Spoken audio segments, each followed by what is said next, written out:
Losing weight isn't just down to your nutrition and exercise, it's also your mindset. Of course, the main things that will determine whether you get a fat loss result is, 90% your nutrition, about 10% your exercise. But without the right mindset in place, you're not gonna be able to stay actually on track and consistent with these things. And it's actually the biggest reason why a lot of people fail. This whole mindset thing. It's like why New Year's resolutions fail, because people get in, they think they need to be doing all this stuff. They've suddenly gone from no workouts whatsoever and then trying to do 5 a week. And because they can't keep up with that for, a month or two, and they start to struggle after 2 weeks, which is understandably so, they start to think that they're failing and they're letting themselves down, and they just let it all go.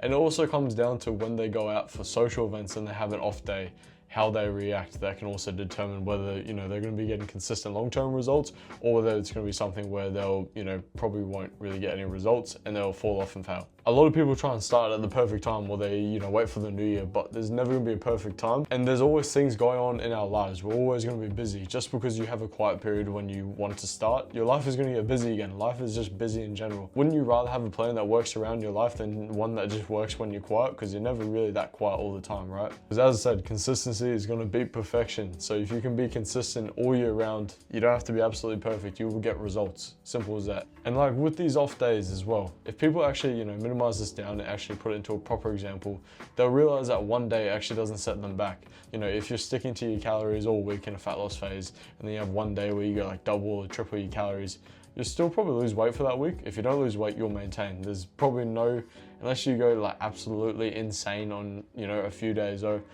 over the, course of a few days, yes, you'll probably put on a bit of weight, but a lot of people would expect themselves to put on like 5 kilos because of 3 off days. No, reality is you might put on like maximum half a kilo.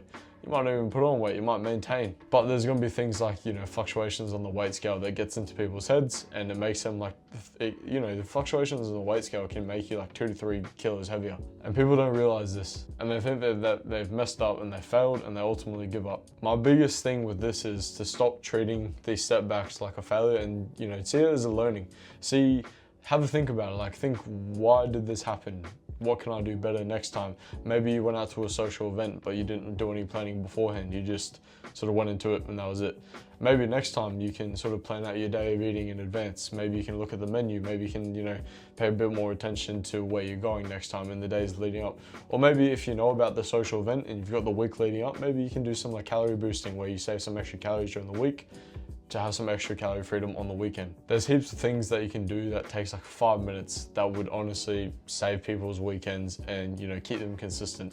It's not about, being perfect on these days where you might go off track. Even if it's as simple as damage control, even if it's as simple as, having a day where you might go completely off track normally, but then you do a bit of planning and you might go slightly over calories, but maybe you eat in the maintenance instead of, going crazy and eating like double your calories for the day. That is still progression, it's damage control. There's gonna be social events that you just can't really stay on track at. Maybe you're going out to your best friend's birthday and it's a special event, right? That's gonna be a social event where you'd rather just enjoy it and not really plan to stay on track. But if you were to try to, stay on track, or at least just not go so insane, there'd be some things that you can do to definitely minimize this, but it's probably gonna be a social event where you can't expect to stay completely on track with your fat loss goals. Or, different events like that, right?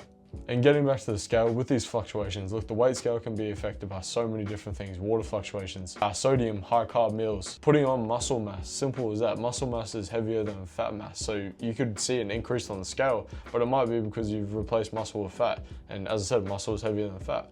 So it might not be that you've put on any fat, it just means that you've put on weight. But your body fat percentage might have also dropped. There's heaps of different things as well that can affect it. Could be as simple as sleep. You might have poor sleep, you wake up, you're more inflamed because you haven't had a good sleep. Your body's sort of sending blood everywhere, which means that you're just a bit more puffy, feel red as well, and yeah, simple as that. So during these sort of things with this, when the scale isn't giving you sort of what you want, unless the scale isn't moving for a certain amount of weeks, like, it's been 2 or 3 weeks, but if it's a one-off weigh-in, or maybe even, two weigh-ins where it's showing that you've gone up, do not stress. Like, seriously, give it some time, it'll go back down. But if it's not going down, then it might need to be something where you actually need to look at what you're doing with your plan, and that's a different story. But some other wins that you can look at instead of the scale is, how your energy is, performance in the gym or performance with exercise, how you're feeling. Are you feeling more confident in yourself? Maybe looking at yourself in the mirror, body measurements, progress photos. Maybe you're getting compliments from family members. You might not be noticing yourself, but people are saying to you, hey, you look really good,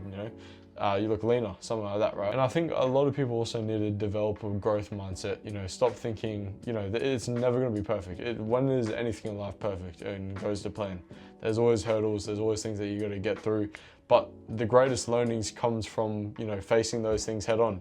Yes, you're not going to be perfect at everything. There's going to be things where you have a few setbacks and you think, oh, I can't really recover from this.